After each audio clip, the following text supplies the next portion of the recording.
মেয়েদেরকে রাস্তায় নিরাপদে চলতে দাও, সামর্থ্য থাকলে তাড়াতাড়ি বিয়ে করে ফেলো, নিজের চরিত্র নষ্ট করো না, নিজের ক্যারিয়ারটাকে ধ্বংসের দিকে ঠেলে দিও না, নিজের চরিত্র গঠন করো সাইয়েদনা ইউসুফ আলাইহিস সালামের মতো, যাকে আল্লাহ তাআলা এই দুনিয়ার অর্ধেক রূপ সৌন্দর্য দিয়েছিলেন, যাকে দেখে মিশরের সেই যুগের সুন্দরী রানীরা ফল কাটতে গিয়ে নিজেদের আঙ্গুলগুলো কেটে ফেলে দিয়েছিল।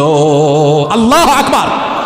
তিনি যে ঘরে থাকতেন সেই ঘরের মহিলা জুলাইখা ইউসুফ আলাইহিস সালামকে দিনের পর দিন তার চোখের সামনে দেখে তার প্রতি আসক্ত বেড়ে গেল। আসক্তি বেড়ে যাওয়ার পর একদিন তার দাসীর মাধ্যমে নির্জনে একেবারে খাস কামরায় আমন্ত্রণ জানালো। আমন্ত্রণ জানিয়ে সাইয়েদনা ইউসুফ আলাইহিস সালামকে কুপ্রস্তাব দিল। সাইয়েদনা ইউসুফ আলাইহিস সালাম সেই কুপ্রস্তাব রিজেক্ট করলেন, প্রত্যাখ্যান করে তিনি তখন কেবলমাত্র আল্লাহকে ভয় করে আল্লাহর নাম নিয়ে তালাবদ্ধ দরজার দিকে যখন দৌড় দিলেন, আল্লাহ তাআলা তার উপর খুশি হয়ে গিয়ে তালাবদ্ধ সবগুলো দরজা খুলে দিলেন। এজন্য যুবক ভাইয়েরা চরিত্র হওয়া লাগবে এমন, সামনে দিয়ে মেয়েরা হেঁটে যাবে, আমরা আমাদের চক্ষুকে নিম্নগামী করে দিব, তখন কার ভয়ে? আসতে বললে হবে না, জোরে বলতে হবে, কার ভয়ে? এই বয়সে যদি নিজের চরিত্রের হেফাজত করতে পারো যুবক, বুখারীর হাদিস শোনাচ্ছি, নবীজি বলেছেন মাইয়াকমাল্লি মা বাইনা লাহিয়াইহি ওয়া রিজলাইহি আতমানু লাহুল জান্নাহ।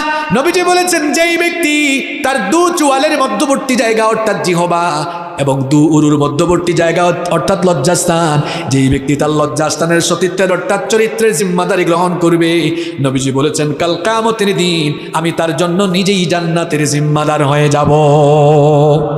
এই জন্য লজ্জাশীলতাকে নিজের সঙ্গে বানাতে হবে, লজ্জাশীল হয়ে দুনিয়ায় চলতে হবে। রাজি আছেন? মহিলা প্যান্ডেলে তো মনে হয় আছে না? আমার মা বোনটাও আজ হায়া শরম ছেড়ে দিয়া বুরখা ছেড়ে দিয়েছে। বুরখা ছেড়ে দিয়া দেখা যাচ্ছে খালি, এবার দেখা যাচ্ছে বোরকা ছাড়া ঘর থেকে বের হয়েছে। পর্দার এই বিধানটা মোল্লার না আল্লাহর? আসতে বললে হবে না, পর্দার বিধানটা মোল্লার দেওয়া না আল্লাহর দেওয়া?